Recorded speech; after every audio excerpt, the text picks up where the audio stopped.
በዚህ ቪዲዮ ላይ ሐሰተኛ ነቢያትን የምንለይበትን ሁለት መንገዶች እነግራችኋለሁ። ከዚህ በኋላ ሐሰተኛ በሆኑ ነቢያት አትሸወዱ። ምክንያቱም የእግዚአብሔር ቃል እውነቱን በኃይል ስለሚገልጥ ማለት ነው። ይህ ቪዲዮ ብዙዎች ጋር ይደርስ ዘንድ ላይክ እያደረጋችሁ ብትጀምሩ በጣም መልካም ነው። ስለዚህ ላይክ እያደረጋችሁ ጀምሩ። የዚህ ዩቲዩብ ቻናል ቤተሰብ ያልሆናችሁ ሰዎች ሰብስክራይብ በማድረግ ቤተሰብ መሆን ትችላላችሁ። ለማታውቁኝ እኔ አገልጋይ ፊልሞን እባላለሁ። ቀጥታ ወደ ትምህርቱ እንሄዳለን።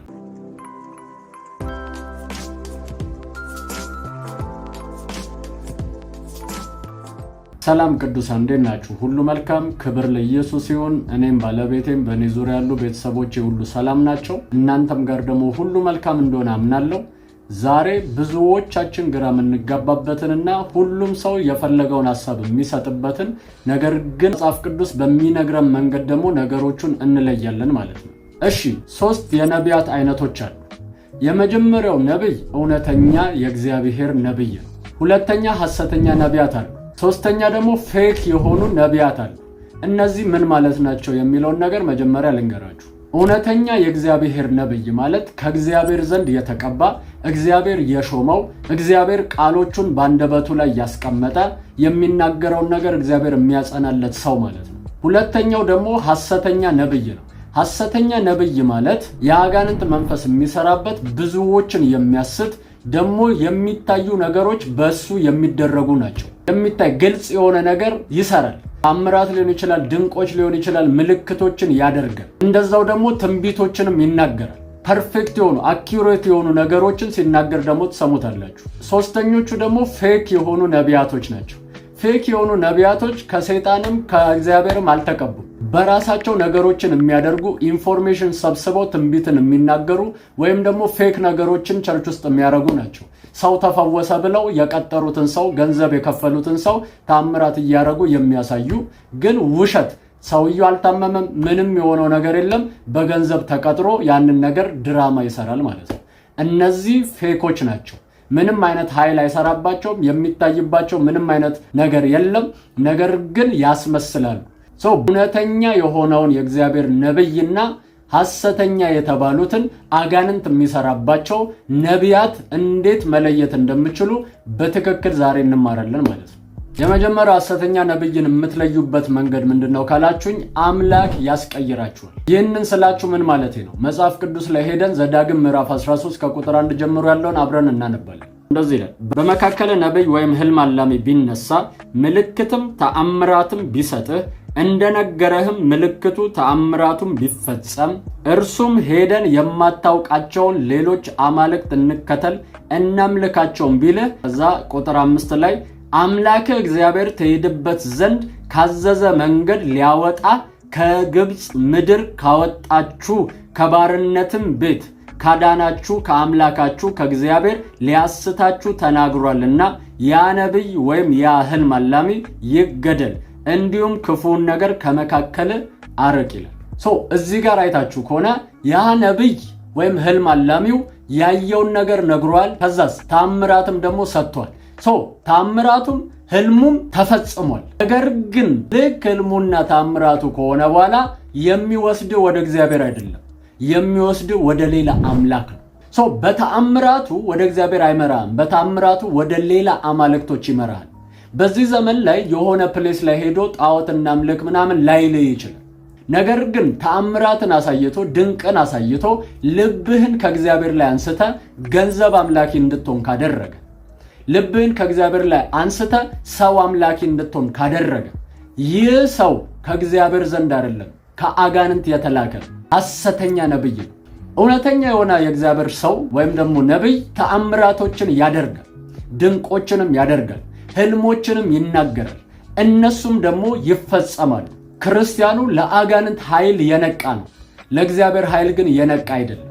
እሳት ከሰማይ አንድ እግዚአብሔር ሰው አወረደ ሲባል ቀጥታ የሚሄደው ዮሐንስ ራእይ ላይ እሳትን ከሰማይ እስኪያወርድ ድረስ ያስታቸዋል የሚለው ቃል ነው የሚመጣለት። ነገር ግን ደግሞ የኤልያስ ደግሞ እሳትን ከሰማይ አወረደ የሚለው ቃል አይመጣለት። ስለዚህ ሁሉንም ተአምራትና ኃይል ከአጋንንት ጋር የማገናኘት ንቃት ነው ያለው። በቸርች ውስጥ ተአምራት ሲሆን ድንቆች ሲሆኑ ይሄ ከአጋንንት ነው ብሎ ሰው ሁሉ ይፈርጃል። ነገር ግን የእግዚአብሔር መንግስት የኃይል መንግስት ነች። እግዚአብሔር ዓለም ላይ ከሰይጣን ዓለም በላይ ኃይል ያለበት ዓለም ስለዚህ የእግዚአብሔር ቤት ውስጥ የእግዚአብሔር ኃይል በትክክል መስራት አለበት ብዬ ማምን ሰው ነው። ድንቆች ምልክቶች መሆን አለባቸው ብዬ ማምን ሰው ነው። ነገር ግን ይህንን እንዴት ነው የምንለየው ካላችሁኝ ተአምራትና ድንቆችን በመቃወም አይደለም። ነገር ግን ተአምራቱና ድንቁ ከሆነ በኋላ ምን እንዳመልክ አደረገኝ፣ ምን ላይ ፎከስ እንዳደርግ አደረገኝ፣ አምላክ አስቀየረኝ ወይ የሚለው ነገር ላይ ነው ፎከስ ማድረግ ያለባችሁ። ስሙኝ፣ በደንብ ትኩረት ማድረግ ያለባችሁ ነገር አንድ ሐሰተኛ ነቢይ ሲመጣ ትንቢት ላይሳሳት ይችላል። ባይዘው አኪዩሬት ሊሆን ይችላል፣ ፐርፌክት ሊሆን ይችላል ትንቢቱ። ነገር ግን ከትንቢቱ በኋላ አምላክን ያስቀይራል። ልብህን ከእግዚአብሔር ላይ ያነሳና ሌላ ነገር ላይ ያጣብቀዋል። ሰማያዊውን ዓለም መናፈቅ፣ መራብ፣ መጠማት ታቆማለህ ማለት ነው። ሐሰተኛ ነቢይ ሲመጣ ተራ አጀንዳ አይደለም ይዞ የሚመጣው ሰዎችን ከእግዚአብሔር መንግስት ለማውጣት ነፍሳትን ከእግዚአብሔር ቤት ለመናጠቅና ወደ ሲኦል ለመውሰድ ተልኮ የሚመጣ ሲሪየስ አጀንዳ ያለው ነው እንጂ እንዲህ የሚቀልድ አይደለም። በዚህ መንገድ ሐሰተኛ ነብይን መለየት ትችላላችሁ። ሁለተኛው ሐሰተኛ ነቢያትን የምትለዩበት መንገድ ምንድነው ካላችሁኝ በፍሬያቸው ነው የምታውቋቸው። ምን ማለቴ ነው? አብዛኞቻችን ይህንን ቃል የምንረዳበት መንገድ ትክክል አይደለም። ይህ ቃል ምን አይነት ነገር እንደሚናገር ግልጽ በሆነ መንገድ አብራርተን እናየዋለን። ሁላችንም እንሄዳለን ወደ ማቴዎስ ምዕራፍ 7። ማቴዎስ ምዕራፍ 7 ቁጥር 15 ላይ እንደዚህ ይላል፣ የበግ ለምድ ለብሰው ከሚመጡባችሁ በውስጣቸው ግን ነጣቂዎች ተኩላዎች ሆኑ ከሐሰተኞች ነቢያት ተጠንቀቁ፣ ከፍሬያቸው ታውቋቸዋላችሁና። ከእሾህ ወይን ከኩርንችትም በለስ ይለቀማልን? እንዲሁ መልካም ዛፍ ሁሉ መልካም ፍሬ ያደርጋል፣ ክፉም ዛፍ ክፉ ፍሬ ያደርጋል። መልካም ዛፍ ክፉ ፍሬ ማፍራት ወይም ክፉ ዛፍ መልካም ፍሬ ማፍራት አይቻለውም ይላል። እዚህ ጋር አብዛኛው ሰው የሚያስበው ነገር ምን እንደሆነ ታውቃላችሁ? የመንፈስ ፍሬያቸውን አይታችሁ ነው የምትለዩት ብሎ ነው የሚያስበው። ነገር ግን አይደለም። የመንፈስ ፍሬውን አይቼ ነው የምለየው ካላችሁ ዛሬ እናንተ ቤተክርስቲያን ተጋብዞ የመጣ አገልጋይ ሊሆን ይችላል። መድረክ ላይ ፍቅር ሊሆን ይችላል፣ መድረክ ላይ ሰላም ሊሆን ይችላል፣ ሁሉንም የሚወድ ሊሆን ይችላል። ነገር ግን ዋናው ማንነቱ ያ ላይሆን ይችላል። መድረክ ላይ ማስመሰል እጅግ በጣም ቀላል። እውነተኛ ህይወት ላይ ሲመጣ ያን ጊዜ ነው ዋናው ማንነቱ የሰውየው የሚታወቀው። አንድ እውነተኛ ታሪክ አለ። አገልጋዩ በጣም ከባድ ባህሪ ነው ያለው፣ ነገር ግን መድረክ ላይ ሲሰብክ እጅግ በጣም ፍቅር ነው። ከዛ ሚስቱ እንደዚህ አለች፣ በቃ ሁሉንም የቤታችንን ዕቃ ሰብስበን እዚህ መድረክ ላይ መኖር ነው የምፈልገው አለች። ለምን ሲባል እዚህ መድረክ ላይ ያለውን ባሌን ነው የምፈልገው። ባሌ መድረክ ላይ ሲሆን እንደሱ አይነት ፍቅር የለም፣ እቤት ሲገባ ግን ሌላ ሰው ነው ብላ ተናግራለች። ስለዚህ እዚህ ጋር ፍሬ የሚለው ነገር ምን እንደሆነ ነግራችኋል። እነዚህ ሐሰተኛ ነቢያት የለበሱት የበግ ለምድ ነው። የበግ ለምድ ማለት የሚመስሉት በግ ነው፣ ትክክለኛ በግ ነው የሚመስሉት። አትለያቸው፣ አይታወቁ።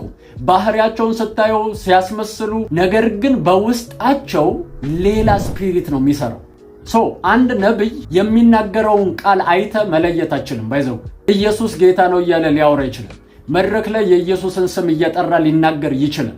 ነገር ግን ውስጡ ያለው ምን አይነት ስፒሪት ነው የሚለውን ነገር እንዲሁ ዝም ብላ አይደለም የምትለየው። ነቢያት የሚናገሩ ቃል ላይ አይደለም ኃይል ያለው፣ የሚናገሩበት መንፈስ ላይ ነው ኃይል ያለው። አንድ ቃል ከተነገረ በኋላ ከኋላው የሚሰራ መንፈስ እንዳለ ልታውቁ ያስፈልጋችሁ። ይህንን ነገር እንዴት አልክ ካላችሁኝ መጽሐፍ ቅዱስ ላይ ሄደን እናያለን። አንደኛ ነገሥት ምዕራፍ 22 ከቁጥር 21 ጀምሮ ሲናገር እንደዚህ ይላል፣ መንፈስም ወጣ በእግዚአብሔርም ፊት ቆሞ እኔ አሳስተዋለሁ አለ። እግዚአብሔርም በምን አለው? ወጥቼ በነቢያቱ ሁሉ አፍ ሐሰተኛ መንፈስ እሆናለሁ አለ። አያችሁ፣ ሐሰተኛ ቃል እሆናለሁ አላለም፣ ሐሰተኛ መንፈስ እሆናለሁ ነው ያለው። ስለዚህ ጉዳዩ ቃሉ ላይ አይደለም፣ ጉዳዩ መንፈሱ ላይ ነው ማለት ነው። አንድ አገልጋይ መድረክ ላይ መጥቶ የሚናገረው ቃል ጤነኛ ሊሆን ይችላል። ከመጽሐፍ ቅዱስ እየጠቀሰ ሚያምር ነገሮችን ልክ እንደ በግ ሊያስተምር ይችላል። ነገር ግን ከቃሉ ጀርባ ተከትሎ የሚመጣው መንፈስ ነው ሐሰተኛ ነው እውነተኛ ነው የሚለውን መለየት የሚያስችል። ያቺ ሟርተኝነት መንፈስ የነበረባት ሴት የምትናገረው ቃል ጤነኛና እነ ጳውሎስን የሚያስደስት ቃል፣ እነዚህ እውነተኛውን መንገድ የሚያሳዩአችሁ የልዑል አምላክ ባሪያዎች ናቸው እያለች ትናገር ነበር። በጣም የሚገርማችሁ ግን ዕለት ነው ይህንን የምታደርገው።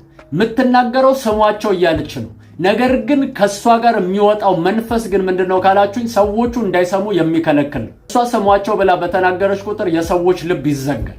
ስለዚህ ስሟቸው የሚል ጤነኛ ቃል እያወጣች ከኋላ ግን የሚመጣው መንፈስ እንዳይሰሟቸው የሚያደርግ መንፈስ ነው። በፍሬያቸው ታውቋቸዋላችሁ ሲል ምን ማለት መሰላችሁ? እነዛ ሰዎች ከተናገሩ በኋላ ስለ ጸሎት አስተምረው ይሆናል የሄዱት። ግን ስለ ጸሎት ካስተማሩ በኋላ ህዝቡ የጸሎት ሰው ሆነ ወይስ ጸሎት አቆመ? ከጀርባው የተንቀሳቀሰው መንፈስ የጸሎትን ኃይል የሚሰጥ ነው ወይስ ጸሎት እንዳይጸልዩ የሚያደርግ? ምናልባት የአገልጋይ ያስተማረው ጸልዩ ብሎ ነው። ነገር ግን ከዛ ቃል በኋላ ህዝቡ ሁሉ የጸሎት ኃይሉ ሊመታ ይችላል። ለምን ስትሉኝ የወጣው መንፈስ የክፉ መንፈስ ስለሆነ ማለት ነው። ከተናገረው ነገር ጋር የማይመሳሰል ሌላ ኃይል ይወጣል። እንደዚህ ከሆነ ይህ የጨለማ ዓለም ሰራተኛ ነው። መጽሐፍ ቅዱስ ላይ አይታችሁ ከሆነ መላእክቶች ምናን ሲገለጡ ለእግዚአብሔር ሰዎች ይደነግጣሉ፣ በግንባራቸው ይወድቃሉ። ከዛ በኋላ ግን መላእክቶቹ አትፍራ በእግር ቁም ብለው ሲናገሩ ቀጥ ብሎ ዘሎ ይቆማል ሰውየው። አያችሁ፣ ቃሉ ከመንፈሱ ጋር አንድ አይነት ነው።